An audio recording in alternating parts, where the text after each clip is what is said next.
Welcome and thank you for standing by. All participants are currently on a listen-only mode until a formal question and answer period. Today's session is being recorded and will be posted publicly. If you have any objections, you may disconnect at this time. I would now like to turn this webinar over to your host from the U.S. Census Bureau, Neil. Neil, you may begin. Great. Thank you, Anthony. Welcome and thank you for joining today's webinar on the modernization of the Survey of Income and Program Participation, also referred to as SIPP. Today, we are going to present an overview of SIPP's modernization program, providing you with the modernization mission and vision, and then discussing the strategies that staff at the Census Bureau are employing to make this effort a reality. After the overview of SIPP's modernization, we will present on the modernization of SIPP's employment section and the improvements made to measuring job dynamics. Finally, we will open the floor to questions and discussion. This will be an opportunity for us to hear from you about questions that you have related to modernization and our work on the employment section, and especially what you would like to see in future SIPP modernization webinars.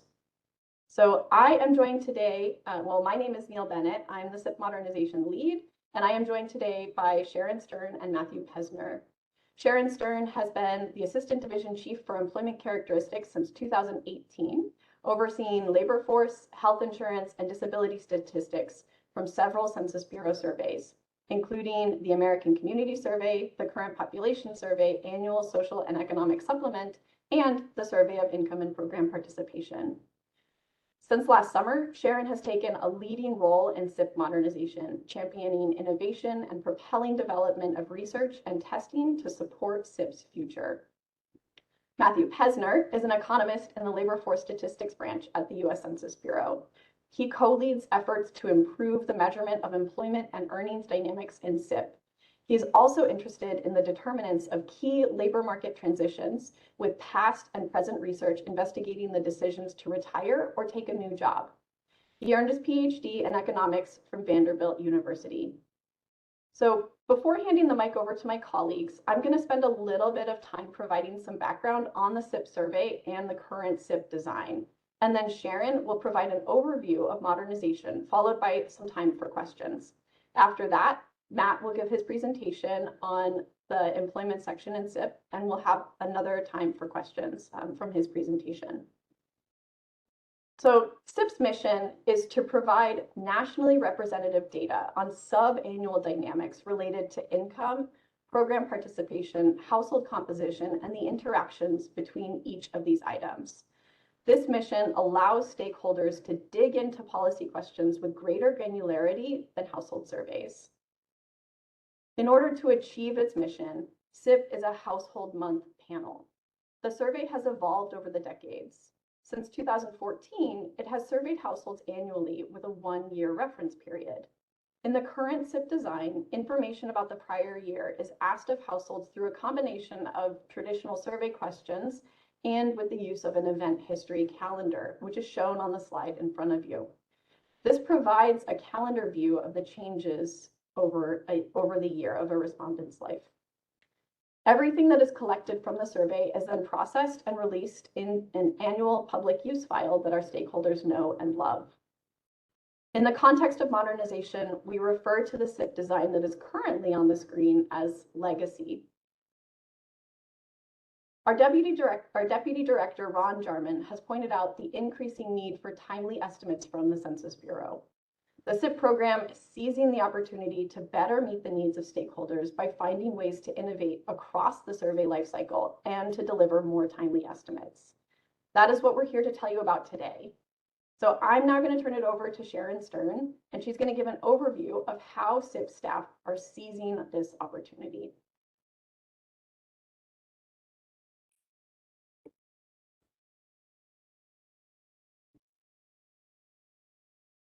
Thank you, Neil. I'm happy to be here today to discuss SIPP's modernization.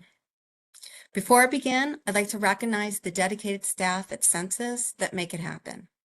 From survey methodologists testing questions, to field representatives collecting data, to programmers who process data, and on. It takes a community of skilled folks to keep SIPP running. As Neil described earlier, current SIPP is at its core a household survey with a reference period of the previous calendar year. Using both the event history calendar and traditional survey questions, field representatives collect information on an array of topics such as educational attainment, program participation, disability, retirement, and more. That's just a few. Interviews are conducted primarily from February to June. The Census Bureau takes about a year to process the data, releasing a suite of products in July of the year following collection. The current cadence was a marked improvement over previous SIPP panels, which sometimes took a few years before the public use file was ready.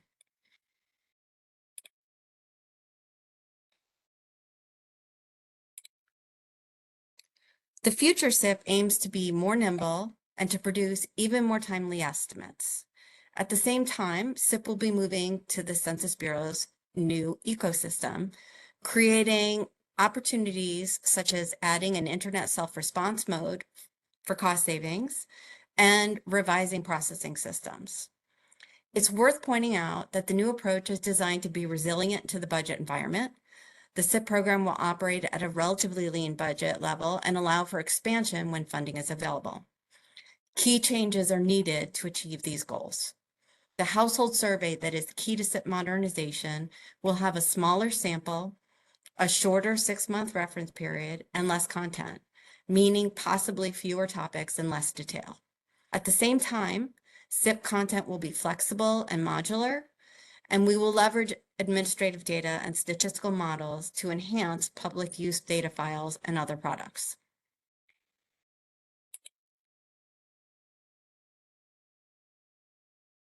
SIPP's mission has not changed. As part of the design process, the program needed to focus on the core elements.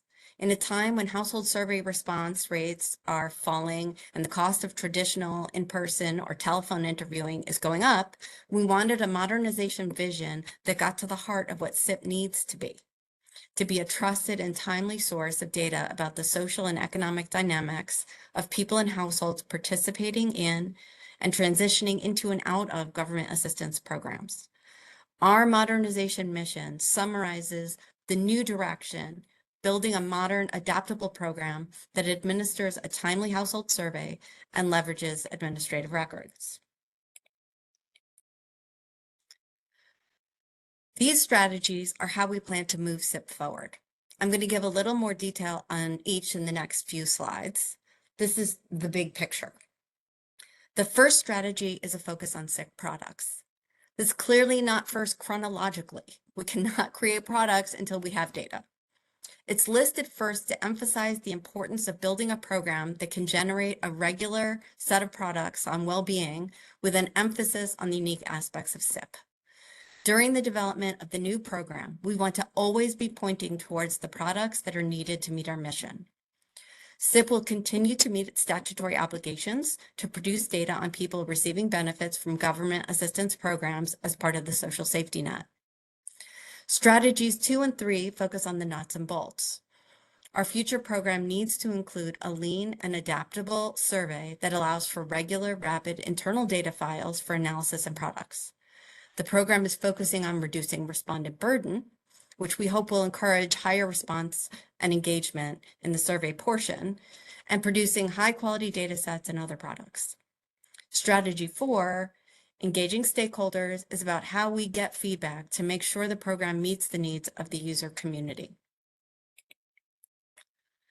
In our current program, the primary data product is the public use file, but we also produce some very useful and popular products. For example, we have detailed tables on wealth and program participation. We produce briefs exploring specific topics. We also have fact sheets that focus a quick summary on a particular topic, and so on. For our future program, we intend to focus on products that can be released quickly, with the public use file coming later. In the interim, we're a few years away from a modernized SIPP public use file. We're using this time to build the program, conduct research, and plan for these products. These two relatively new internal working groups are examples of how we are approaching this.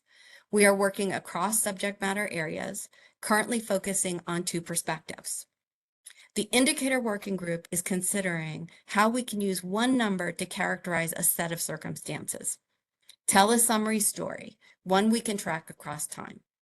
Currently, that group has firm plans to explore a labor market tightness indicator and an indicator of food security and well-being. The estimation group is focused on how data from the new design can best be used. For instance, the group is examining issues related to periodicity, asking questions such as, given the measurement and methods, how frequently would we produce the estimates? Would it be quarterly, annually, monthly?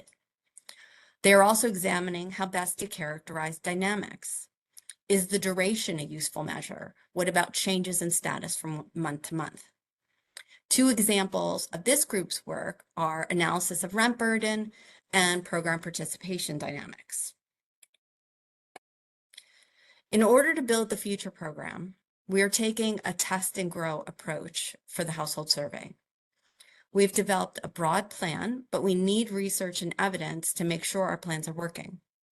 This slide presents the proposed stages to build the household survey portion of the program. Everything here is pending budget and OMB approval. That said, this is our goal. Later this year, SIPP aims to collect data from a small, nationally representative sample using internet self-response only and a limited questionnaire.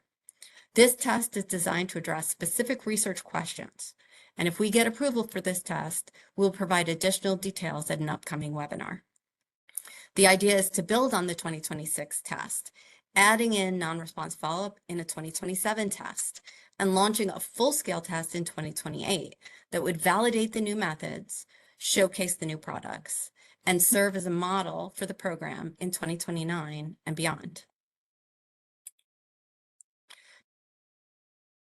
Innovation isn't only happening in creating a flexible field data collection vehicle. We aim to include creative approaches throughout the program. As an example, we plan to create an enhanced frame with specific information about people that we expect are living at the sample address. The 2026 is a key proof of concept regarding whether the enhanced frame can improve the number of respondents that meet desired characteristics. For example, we plan to use the demographic frame linked to the address frame to find the expected size of the household at the address. We can then examine the size of household among the internet self-respondents to evaluate the method.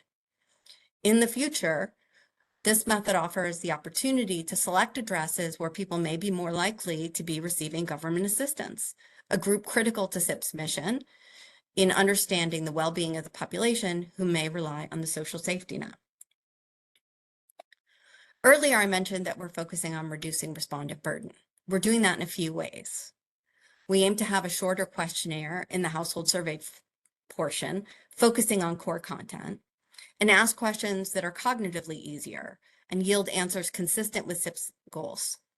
The 6-month reference period is an example of how we plan to reduce respondent burden in the questionnaire. Later in this webinar, Matt Pesner will discuss his research to improve the measurement of employment dynamics. We also aim to better utilize administrative records, such as tax records, and auxiliary data in editing and weighting. We're investigating the process of predicting the likelihood that a household member would be assigned a personally identification key, also known as a PIC, to determine if questions could be taken off path from the survey. This could clear the way to use administrative records either as a direct assignment or to model variables and create blended estimates, thereby limiting respondent burden in the household survey. For example, consider the older population. We may be able to skip asking questions about the receipt of Social Security income and the amount. We're also researching how these administrative records can be enhancing our survey weights. Finally, data products. In strategy 1, I talked about creating data products that meet our mission. We are also investigating innovative ways to enhance these products. As illustrated here, we plan for the program to produce some direct survey estimates regularly. We still need innovation, though, in how those products are produced.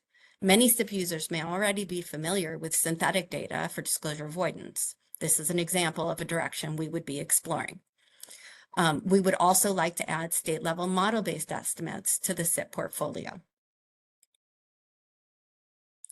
The final strategy is stakeholder engagement. This is our inaugural webinar, but you can expect more to come. We are tentatively planning to hold 3 to 4 webinars a year. We'll provide updates with our program and include at least one short research presentation each time. As you can see, we're committing to several professional conferences this year.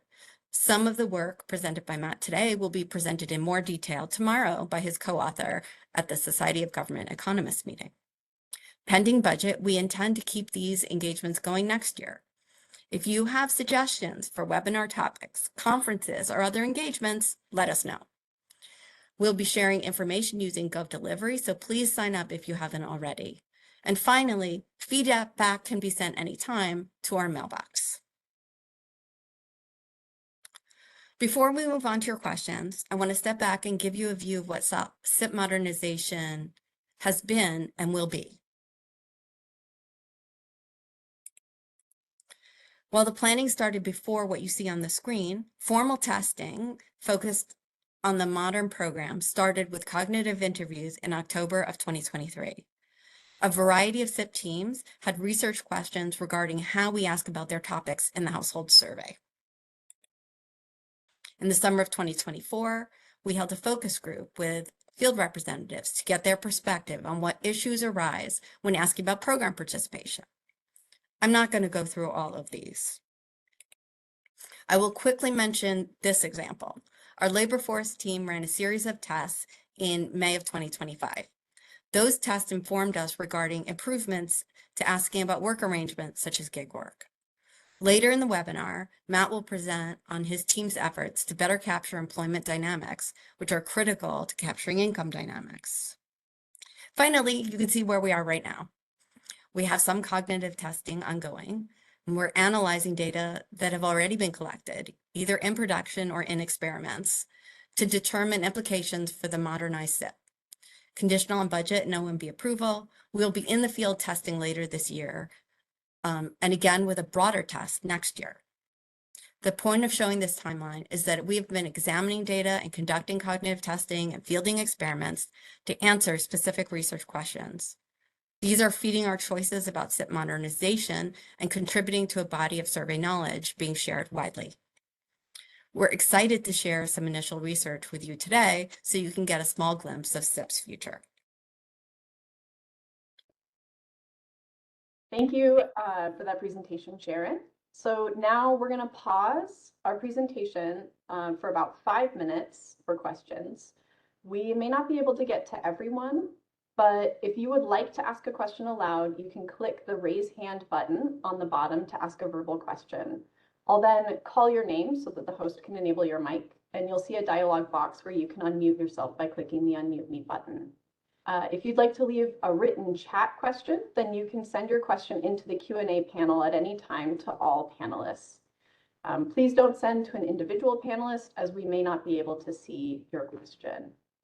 So with that, I'm going to hop over to the participants list and see if anybody has their hand raised. Becky, it looks like your hand is raised.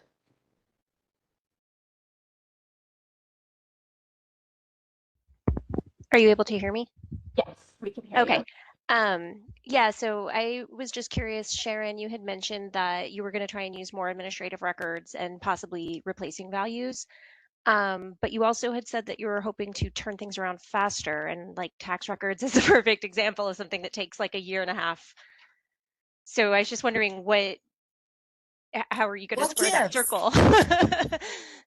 What gives? Thanks.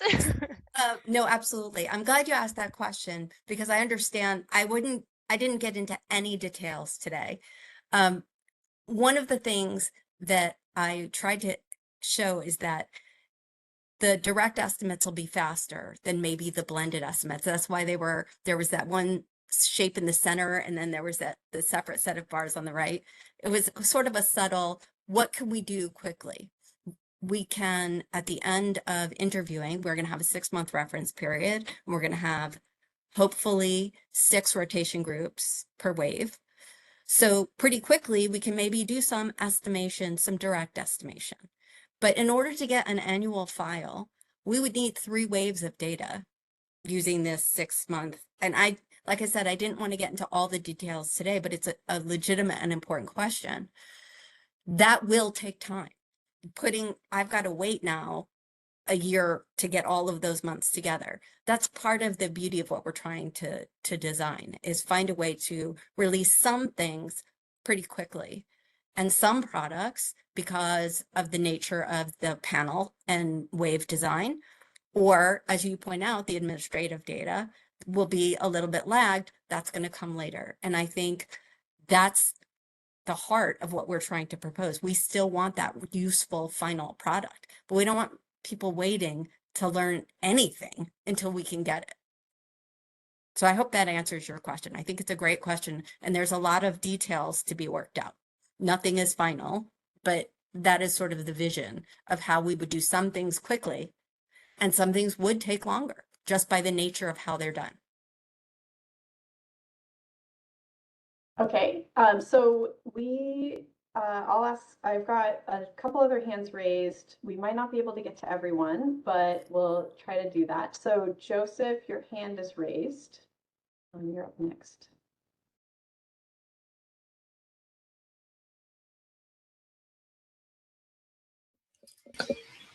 Hello. Can you hear me? Yes, we can hear you. Okay, sorry. So in Stride, thank you, Sharon, for presentation. I'm just curious to know what, statistical models for state level model-based estimates that you shared in Strategy 3 section? That's a great question. We don't have those models yet. We have started though, and actually some of the work that has been done within the Census Bureau and specialists brought in from outside. I am not a modeling specialist myself, Okay. but I do know that we have several projects underway. I think our first one is a small area being state. Wealth estimates. Some of the people on this call may be familiar with our direct state estimates. We recognize that the SIPP sample is not able to produce consistent estimates for all states. And the future may not be able to produce even as many states as we do now, since we were talking about potentially smaller samples, even still. That's where modeling will come in. And there are still questions. I can't answer specifics today. But absolutely, it's a big part of our design plan. Okay, thank you.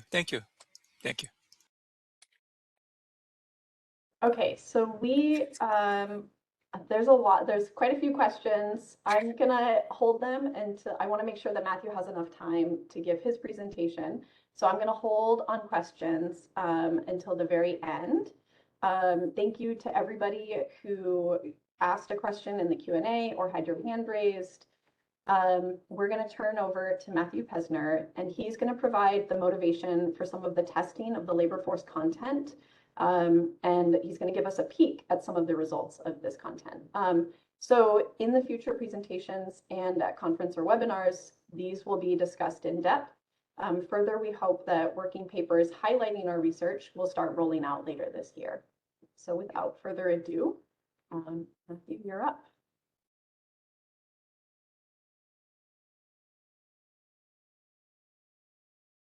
Thank you, Neil. So today I'll discuss our efforts to modernize employment and earnings measurement in SIPP. I'll focus in on one area, the measurement of employment dynamics, while also situating this work within our broader modernization efforts. And before continuing, I just want to make sure that what we mean by dynamics is commonly understood. In this context, we mean changes in an individual or household status over time, such as month-to-month transitions into government assistance participation or into employment, rather than rates at a single point in time. Measuring such dynamics is inherently challenging, requiring either longitudinal data or retrospective reporting. But their measurement is also central to SIPP's mission of understanding how employment, income, and program participation evolve at the household level. So as such, we take seriously the task of improving how these dynamics are measured, and I'll present some of that research today. And finally, I'd like to acknowledge that although I'm presenting this section, the work reflects the collective contributions of both current and past analysts in the labor force statistics branch here at Census.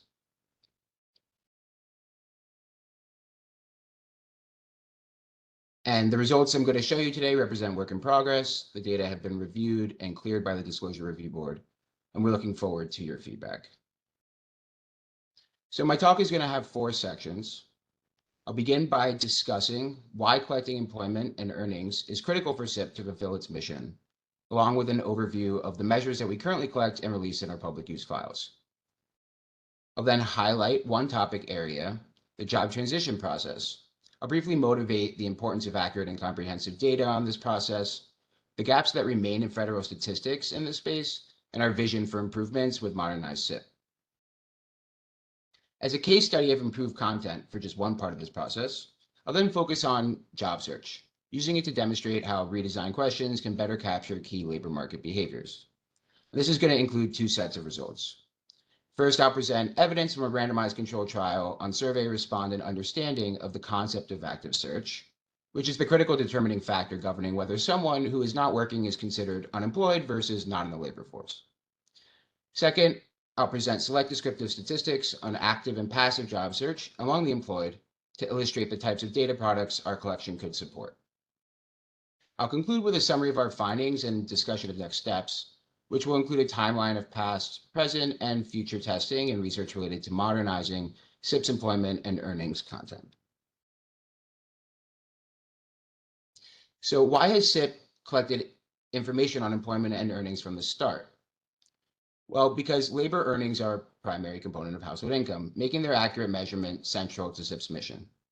Understanding a household's economic well-being includes measuring income from work accurately, be it from wages or salary, tips, or from other compensation. But the same benefits of SIPP's retrospective nature for measuring changes in program participation over a reference period also apply well for capturing job dynamics, which serve as a key building block for understanding household income fluctuations. And in turn, data on employment and income dynamics has allowed SIPP to provide measures of program eligibility and uptake, which depend critically on timely and accurate information on income. But at the same time, these data have expanded the survey's value to a broad research community, including congressional and executive agencies, academics, and think tanks, who have research and policy goals necessitating data on dynamics that extend beyond government assistance as well. So in legacy SIPP, we currently collect information on the following variables related to employment dynamics, which we release in our public use files. We provide annual employment histories with information available at monthly and weekly breakdowns. And within those histories, we track multiple jobs simultaneously, up to 7 over the course of a year. And for every job, we also collect industry, occupation, class of work, and other characteristics. We also collect a minimal amount of job search behavior, but only during periods of non-employment. And for every job, we also collect information about earnings and hours, including wage and salary income, tips, and alternative forms of compensation, and any self-employment income. And from these items, we're able to edit and release a public use 12-month history of employment status and earnings with weekly detail available. And note that the content here is just our core information on labor and income dynamics. We collect a number of other variables related to the labor market not listed here. And of course, SIPP also collects information on labor market related programs such as receipt and income amount of unemployment insurance or workers' compensation. So for our modernization efforts, our first goal was on maintaining and improving what SIPP does well while reducing respondent burden. As examples, we've chosen to retain and streamline collection of multiple jobs, reducing the number of jobs over the reference period that SIPP will be able to capture. And we're also moving away from weekly employment detail, opting to keep questions at the monthly level, which we expect will also be less cognitively challenging for respondents. And we're hyper-focused on testing and improving the timing of critical labor market events and how we measure them, which we expect would also be improved by a shorter reference period with less recall time. And since we know that we need labor force content to support SIPP's mission, we've also been looking for creative ways to improve what SIPP collects, improvements that have the potential to provide unique benefits to the data user community. For example, we're developing a more detailed breakdown of job types, often referred to as work arrangements, that will reflect new and better measurement of emerging forms of work, such as platform work. We also expect this to allow for improvements in the measurement of variable or irregular earnings in conjunction with question sequences that allow for more flexibility. In turn, better data on households with variable or irregular earnings will mean better estimates for populations disproportionately likely to rely on social safety net benefits. We also recognized an opportunity that with some relatively small changes, we can learn more about the job finding process and allow for releases of unique labor market statistics that would complement data from other surveys, like the Current Population Survey and the American Community Survey. The research I'm going to discuss is about this process and is just one example of what we've been doing. So as mentioned a moment ago, when we say job dynamics, we're referring in particular to changes in a person's employment status or in their employers. But oftentimes, researchers and the public are also interested in the decisions contained within that process and how those decisions are trending. As far as data collection goes, our federal statistical system has been primarily focused on the decision to actively look for a job if not currently employed, which are the two primary defining characteristics of unemployment status, according to the Bureau of Labor Statistics. So to highlight the general decisions and the statistics that are based on them, I'll begin with a characterization of one job dynamic that's of great interest to researchers and policymakers, the job transition process. And this illustration will be helpful for contextualizing how SIPP research fits in. So individuals may begin the process in a state of employment or non-employment. They then can choose to look for a job or not.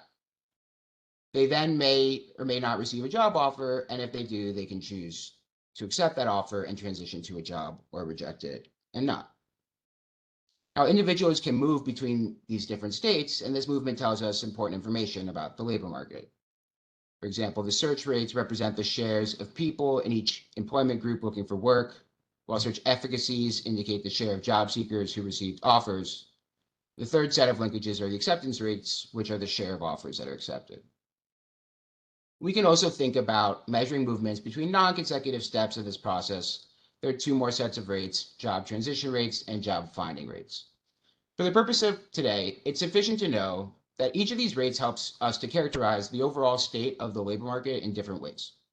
For example, the search rate of the not employed determines the number of unemployed people, while the job finding rate signals how easy it is for searchers to find new jobs they want. The overall job transition rate can help indicate how well demand for labor is keeping up with available supply.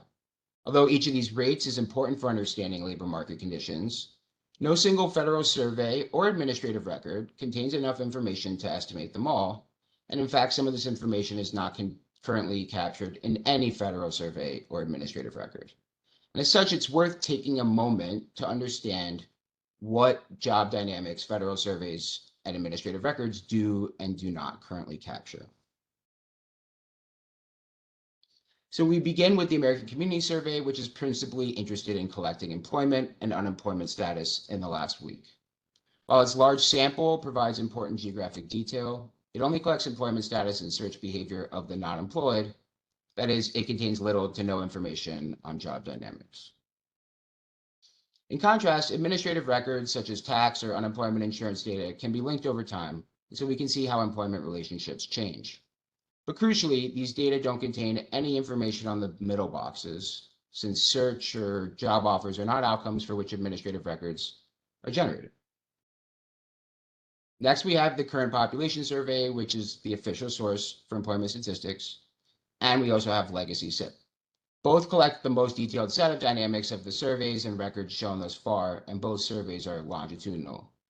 The CPS collects employment status at a single point in time and measures dynamics by linking responses over different surveys, while Legacy SIPP collects status for the prior year and can be linked to provide up to a 4-year employment history.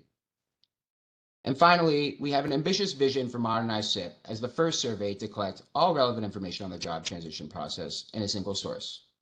Collecting this information will allow modernized SIPP to answer key research questions and produce statistics other surveys cannot. For example, how frequently do platform workers look for work? Are we observing higher or lower search rates, offer rates, or job transitions among individuals and occupations in industries more or less impacted by artificial intelligence, and so on. As a team, we're excited about what this data adds to the federal statistical system. And to accomplish this ambitious vision, we are adopting a dual-pronged approach for our modernization efforts. We're designing and testing new content, represented by the gold arrows, that has not been or is not currently collected in federal surveys, but simultaneously, we're conducting survey research to improve our measurement of what SIPP already collects, as represented by the arrows changing to green. The empirical results I'll present today will showcase how we applied this approach specifically to the measurement of job search behavior in SIPP. And as a reminder, the content for modernized SIPP is not final. This is what we're testing and proposing. With that said, we believe our vision would offer a lot of value to data users and allow for improved understanding of both program participation and employment dynamics. So I'll now pivot to discuss some specific testing we've done to inform improvements to SIPP. I'll focus on active search rates of the not employed and of the employed. As mentioned a moment ago, whether someone who is not working is actively searching for a job is the central defining characteristic separating the unemployed from those considered not in the labor force. Thus, for the not employed, any improvements we can make in our ability to identify active searchers correctly will lead to direct improvements in the quality of SIPP's unemployment measures. Now, on the other hand, among the employed, between 1/3 and 1/2 of new jobs in a given month come from individuals moving from one employer to another. As a result, their search behavior plays a key role in shaping labor market competition and the job prospects of all potential workers, including the unemployed. Yet no federal survey currently captures this activity, suggesting strong potential user demand for these data as well. So I'll present findings from our May 2025 experimental employment and earnings collection and A/B testing. First, I'll discuss findings from a randomized controlled trial comparing the performance of different approaches to measuring the concept of active search. Then I'll present a set of preliminary descriptive results covering employed job search that illustrate the types of statistics our collection could support. For time considerations, the results presented today are just a preview. We're actively working to disseminate this research, though. I presented an earlier iteration at the Federal Conference on Statistical Methodology, and as mentioned earlier, my colleague will be presenting on April 17th at the Society of Government Economists annual meeting. I'll next give a very brief overview of our experimental dataset. So we conducted our A/B testing on the Household Trends and Outlook Pulse survey. This is a census survey panel tasked with the purpose of gathering data that can be used to improve and inform future surveys. The HTOPS is a high-frequency, fully online survey that returns data to Census Bureau researchers quickly, and its modular design allows content to change each month. This flexibility has made it invaluable for launching early-stage SIPP modernization research. On the May 2025 HTOPS, we collected each respondent's employment history, covering a 6-month reference period ending in the month prior to interview, as well as that portion of the interview month preceding interview. The 6-month reference period and the internet self-response environment are what makes this a SIPP test, as SIPP is moving to a shorter reference period and internet-first data collection. And we collected extensive information on employment and job search in this questionnaire. But for today's presentation, I'll just focus on the data that we collected on employment status as of the time of interview, their age, and what type of work they primarily did, if any, and information on their job search activities, if any. Now, before continuing, it's important to note a few caveats for our sample. Though national in scope, this was a relatively small collection and the sample is selected. For example, respondents were much more likely to be 65 and older than the share of the population that is 65 and older. There was also no non-response follow-up. Furthermore, our collection contained multiple simultaneous A/B tests, including in how we collect employment status itself. And we also wrote it over a year ago, so we've had additional updates to our thinking since then. So given the experimental nature of our collection, we performed some simple benchmarking of our employment rates to ensure our novel collection produced credible estimates. So this figure shows the employment to population ratio from our HTOPS collection for adults ages 18 and older, as well as for those ages 25 to 54, which is the official Bureau of Labor Statistics categorization for so-called prime age workers. And because interviews were conducted primarily in May, these estimates largely reflect employment in May. We therefore provide comparisons to the analogous employment to population ratios from the May 2025 CPS as depicted in the gray dashed lines.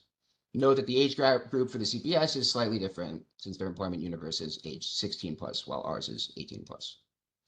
As shown, our estimates are somewhat lower than the CPS benchmarks, both for all adults and for prime age adults, but they're relatively close in magnitude.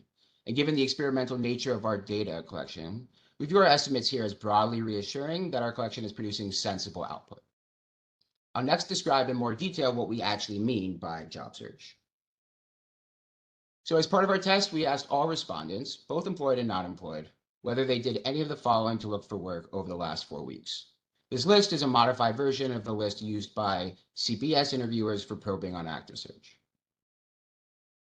The methods on the left are what we call active methods, things one can do that could in theory lead directly to a job offer, such as submitting a resume for a job.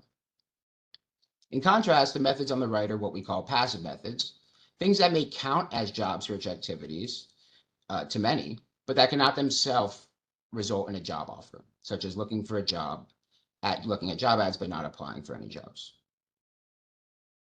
In results to come, when we say someone is looking for work or searching, we mean that they're engaged in at least one of these methods listed, whereas actively looking or actively searching for work means that they engaged in at least one active method of job search. And again, someone who is not working and who also fulfills a few other criteria, such as being available for work, would be considered unemployed if they selected any of the purple active methods, but they would be considered out of the labor force if they either didn't select any methods or they only selected red passive methods. So the goal of this analysis was to determine which question wording would best allow SIPP to measure the concept that the CPS measures in official labor force statistics. To that end, we randomized respondents across 4 distinct approaches for measuring active job search.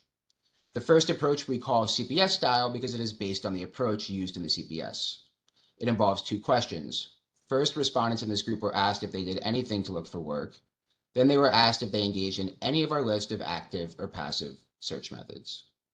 If they answered yes to the first question and selected an active search method, then they were flagged as actively searching for work. Again, this is modeled after how the CPS collapsed active search and therefore unemployment. Because the CPS is the official source, we'll use this CPS style group as our base comparison or control group. The second approach is what we call the ACS or SIPP style. As with the first group, we call it that because it's based on the current approaches taken in these surveys, which are similar to one another. The ACS and SIPP leverage a consolidated version of the CPS approach, essentially attempting to collect the same information in a single question. In this approach, we simply ask respondents directly if they actively look for work. If they respond yes, they're flagged as actively searching, and if not, then they're not.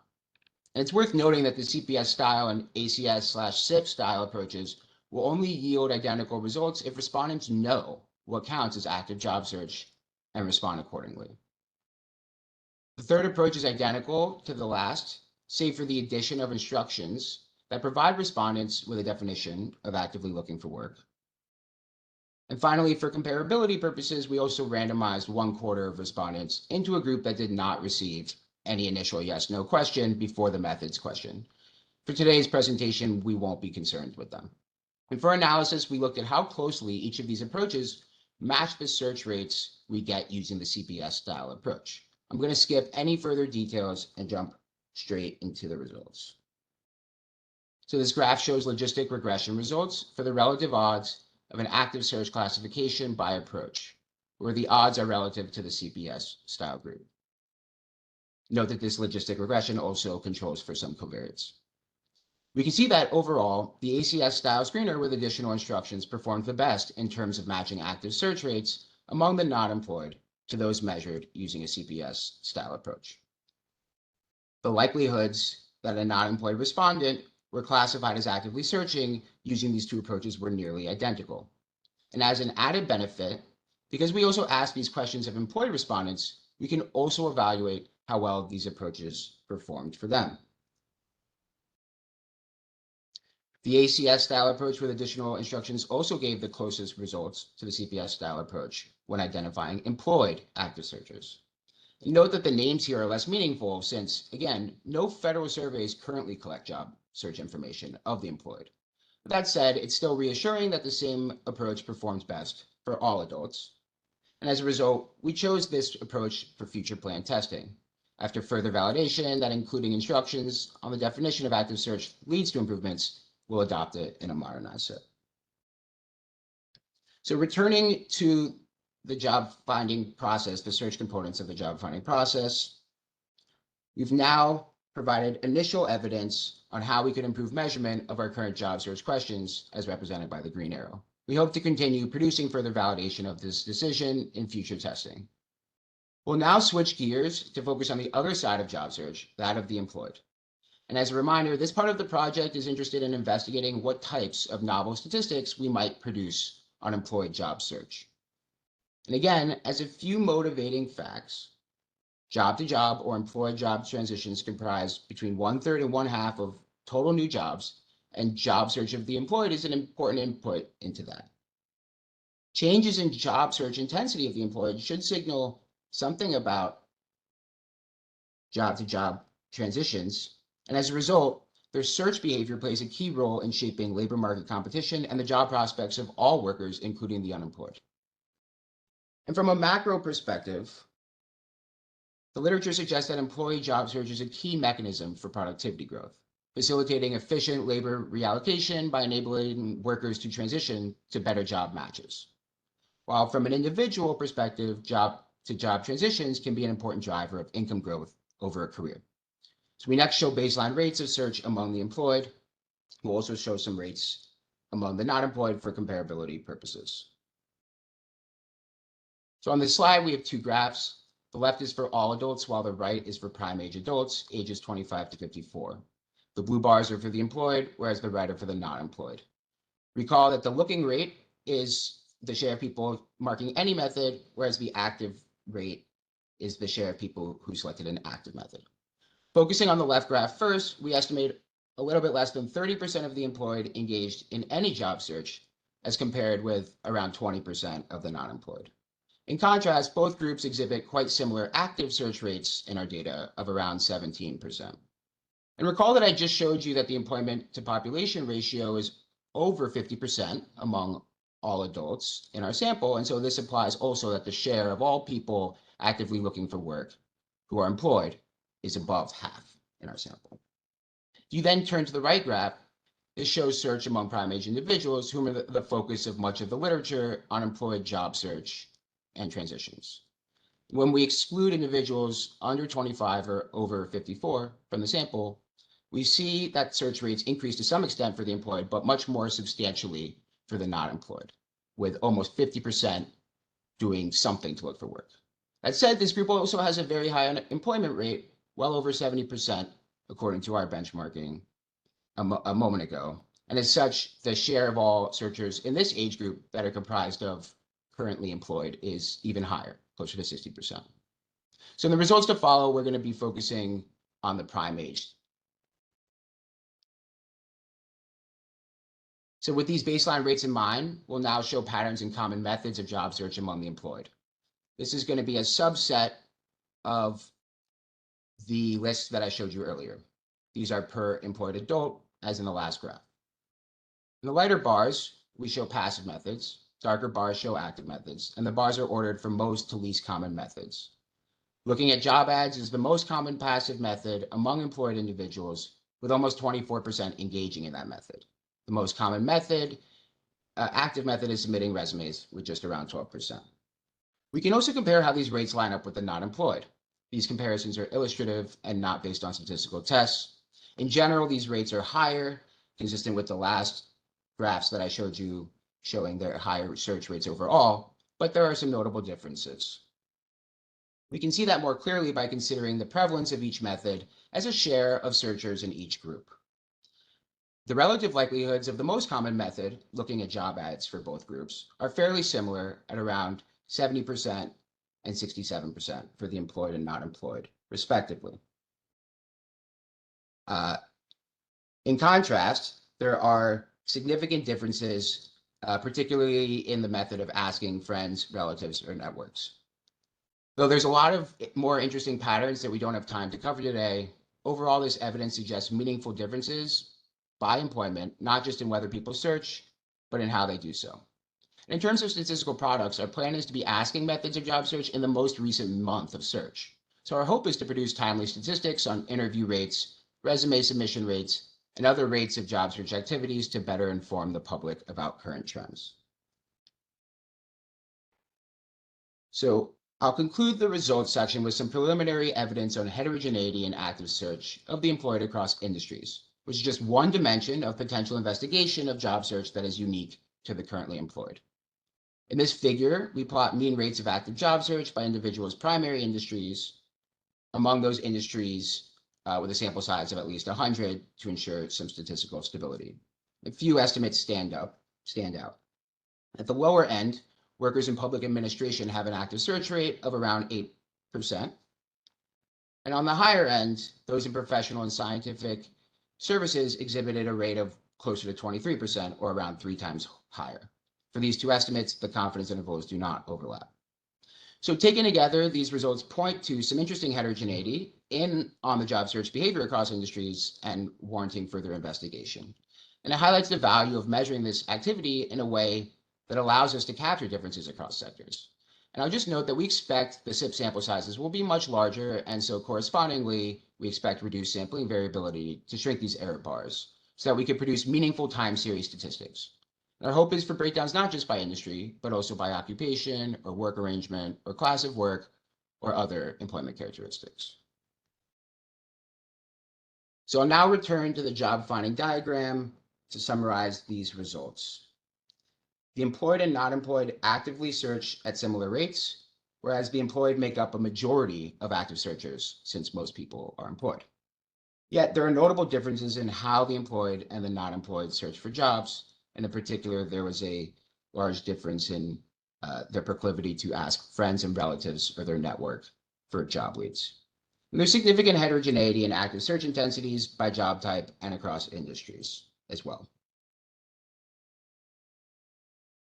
So more broadly, today I presented on our efforts to improve 2 parts of the process. I showed evidence on how we can improve our measurement of active search among the not employed, while also showcasing some new statistics that SIPP will be able to create for employed job search. And what we showed today improves upon legacy SIPP. We're going to continue with our dual-pronged approach for our modernization efforts. One prong is the vision for modernized SIPP, which looks to add additional pieces to the puzzle. And while we will also continue focusing on designing and testing new content, we will also remain committed to improving measurement of what SIPP already collects. We're very excited about what modernized SIPP will be able to do. And today I just talked about job dynamics, but these were just one set of results from one test.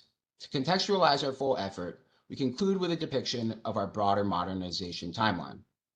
Thinking back to the timeline of testing presented earlier, you can think of this as zooming in on testing related to employment and earnings. As you can see, today I discussed just one of a suite of our content areas, but we've been pursuing testing across all of them, leveraging a range of methods. We've engaged in 1 round of cognitive testing and 2 A/B tests. We've also had a set of highly valuable external consultations with external experts. And for our next steps, we will continue analyzing evidence we get back while pursuing ways to reduce respondent burden, improve measurement, and create usable and timely statistics. So thank you very much, and we look forward to hearing any additional questions or comments you may have regarding this section of the presentation. And included is my contact information, as well as that of my branch chief, Rob Monk, and my co-author, Alex Openescence. Thank you. All right, thank you so much, Matt, for that presentation. So we really only have enough time for one question. And so from the chat, Matt, a question for you is, did any of these changes to question wording result in increased response rates, like item non-response, or are you still ironing this out in the data? Yeah, thanks. I think we conducted a number of different A/B experiments. So the degree to which those may have impacted non-response might vary across those different experiments. We don't have those results cleared and ready to present today for this particular A/B experiment, so I can't speak to that. But it's definitely an important metric that we look at when we're making decisions over this. Thank you. Great, thanks. Okay, so yeah, again, that's all the time that we have for questions. Thank you to everyone. We got some really, really wonderful questions in the chat, and thank you also for folks who are asking questions. I'm going to put up contact information at the very end, and so if you have a question that is just like burning a hole in your pocket, please reach out to us. We are happy to answer questions, and we want to continue to stay engaged with all of you. So today's webinar is the first in what we hope will become an engaging series. Our plan is to share both program updates and research results on a regular basis, perhaps 3 to 4 of these webinars per year. To make these sessions the most interesting to you, we need your input. So after this session, you will be receiving a request to complete an evaluation. We are aware that the form you're going to receive is not actually, it might not actually align with this session, but it's because it's really focused more on effective learning for training webinars. But we still encourage you to use the form to the extent relevant. We're also going to strongly encourage you to reach out to us directly, like I said earlier, with your feedback. We are showing our individual email addresses up here on the page, as well as the program in the box. And so if you haven't already, please sign up for GovDelivery if you'd like to receive announcements related to SIPP. And thank you to everybody for attending today. That concludes today's webinar. You may disconnect at this time.